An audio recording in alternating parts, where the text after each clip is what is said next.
Ladies and gentlemen, as you guys know, Modern Warfare 2022, aka Modern Warfare 2, is coming up. We are slowly working towards them coming out with a beta, the full game release, and everything like that. And over the past month or so, we have been diving in and looking at the story of Modern Warfare 2, what we can expect from it, what is coming, so on and so forth. Today, however, I have a different one for you guys. As you know, on the channel, we have been kind of diving into some of the characters from Modern Warfare 2019. That is, of course, Captain Price. We've dove into other characters like Ghost. But today we're doing a little bit of a different one because the character that we're talking about today has not been revealed to be in Modern Warfare 2 yet. I strongly think he will be in the game, but as of right now, we haven't seen anything about it. We don't know what capacity he will be in the game or if he will be in the game. But he is one of my favorite characters from Modern Warfare 2019 because essentially he is a mystery. So today what we're going to be doing is diving into the story so far for Alex from Modern Warfare 2019.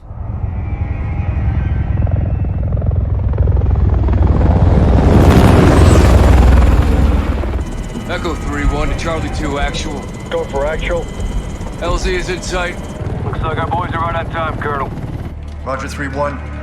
Hitman teams are locked and loaded for assault. You are green to go. Colonel, we may have a problem. Too late, Laswell. We're live. Not until I say so. Watcher to 3-1, how copy? Station Chief Laswell, send traffic. General Barkov has sent a new shipment of chlorine gas to his depot. But his mercs are prepping to move the chems into Urzikstan via convoy tonight.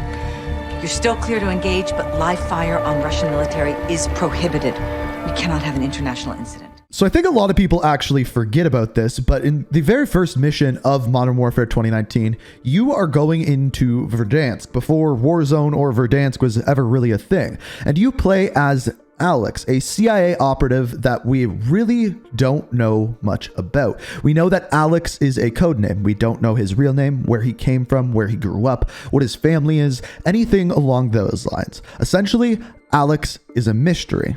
Now, what we do find out about Alex is, while in the CIA in the SAD, the Special Activities Division, he has assumed several different identities, and it is assumed that this is to protect his family and loved ones so that when he goes on these missions, his identity isn't revealed and he doesn't have to worry about that. However, the backstory of his family, friends, things along those lines is completely unknown. Now, by the call sign Echo 3-1 and by the name of Alex, we start off in Modern Warfare. That is what he's known as throughout the game. Now, at this time, he is going into Verdansk to a facility to track down some of Roman Barkov's chlorine gas. And when doing so, they break into the facility and end up finding it. But when they do so, things go sideways. Who the fuck is this?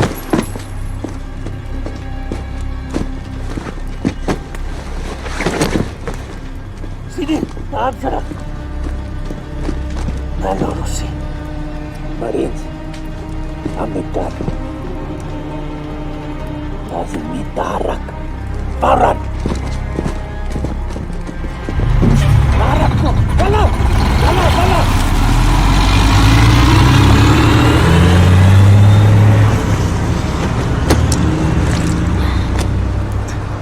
Echo 3-1 to Watcher. Alex, what happened? Terrorist attack. Multiple Marines KIA. Gas stolen. We need evac now. Roger. Tracking multiple Russian forces headed your way. Sit tight. We're pushing to you for fast exfil. Watcher out. Now, after this mission, Alex is then embedded in Urzikstan, working alongside Farah Karim and her brother Hadir. Now, at this point, he has a couple of different missions. First of all, just fighting Al-Qatala, but also tracking down and finding Omar Suleiman, aka the Wolf, which is one of the main bad guys inside Call of Duty Modern Warfare 2019. He's also the leader of Al-Qatala. Now, eventually we find out the location of the Wolf, and Alex goes in, tracks him down, and captures him.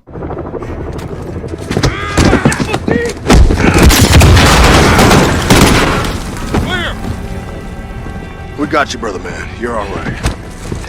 Good, Alex? Good, Griggs. Omar Suleiman, you are now in custody of the Special Operations Force. Do exactly as you're told, or you're a dead man. Hell yeah. All demon teams, Marines are secure. Wolf is in the bag. Let's move him to the embassy. So after Omar Suleiman is captured, he is then taken to the embassy, at which time he is joined by Captain Price and Gaz, aka Kyle Garrick. At this point, their plan is to interrogate him, get information out of him, so on and so forth. But at this time, the embassy is then raided by the Wolf's right-hand man by the name of the Butcher.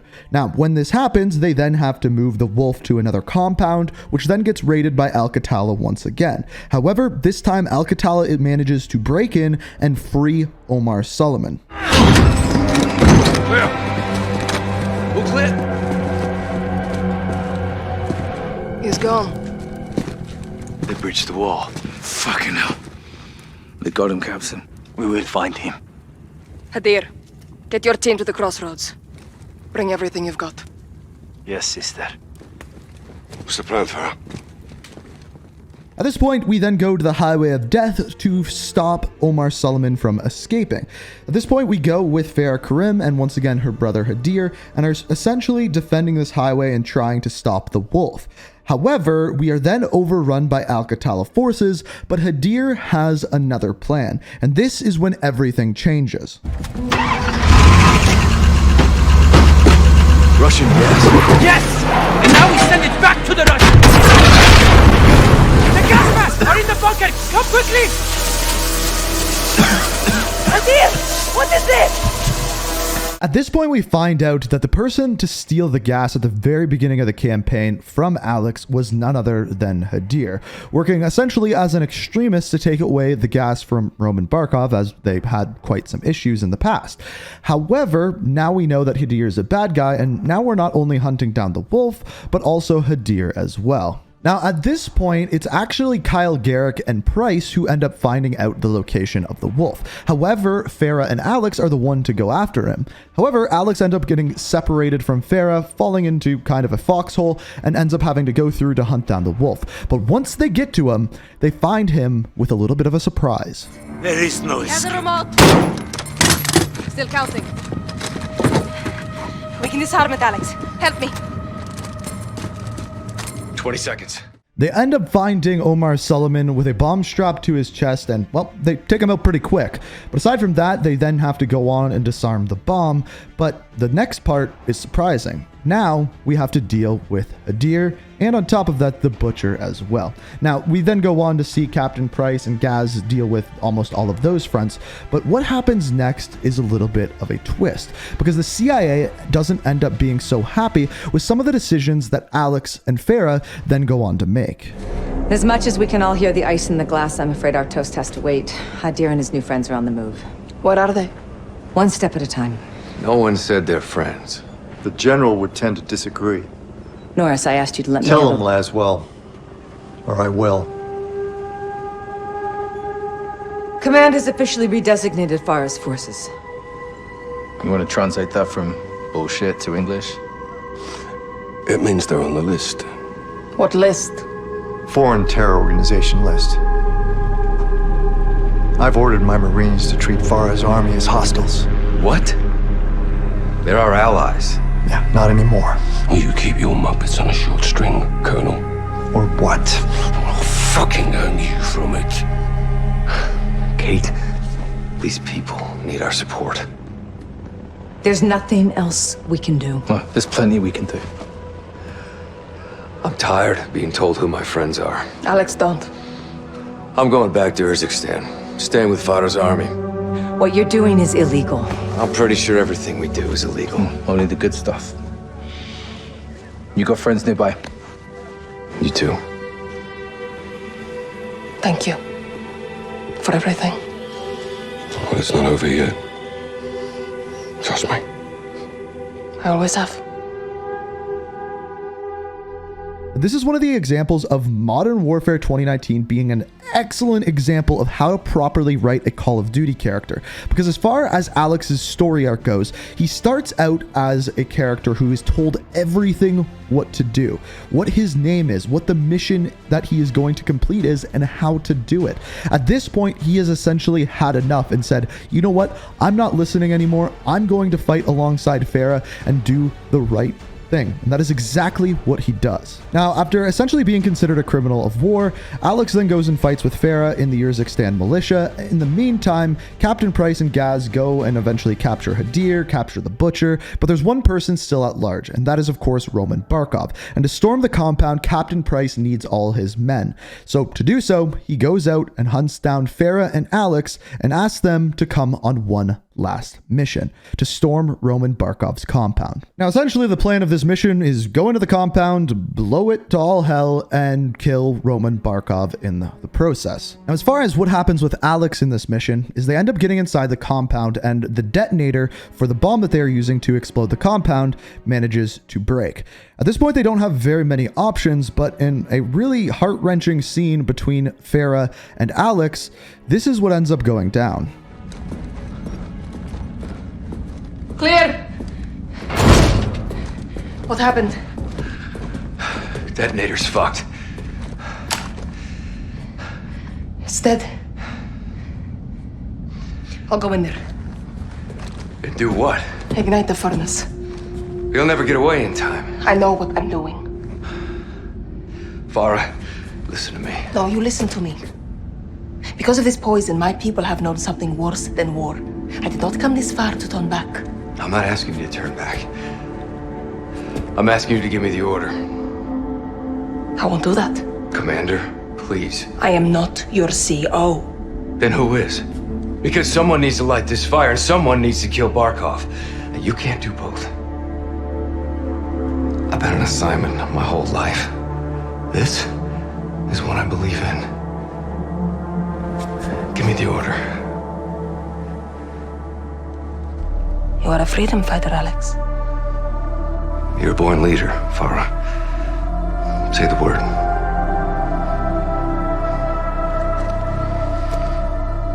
Go. Yes, ma'am.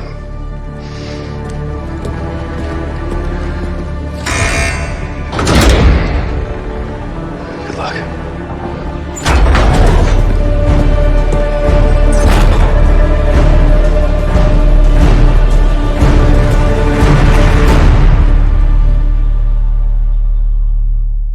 So this time in the really important scene, Alex takes his new life choices to the next level, where he's essentially sacrificing himself for the greater good. Once again, not listening what he is told to do, but what he believes is the right thing. Now, what happens next is Farah Karim ends up sneaking on board Roman Barkov's helicopter and taking him out. After which, they then proceed to blow up the compound, which we know that Alex is inside. All clear, Captain. Roger. All stations on my mark. 3, 2, 1.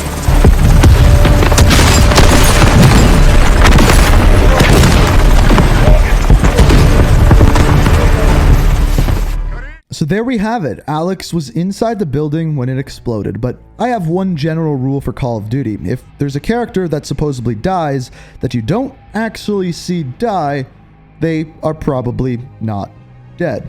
And lo and behold, of Season 3 of Modern Warfare, we got ourselves a little bit of a surprise. They better be good. They are.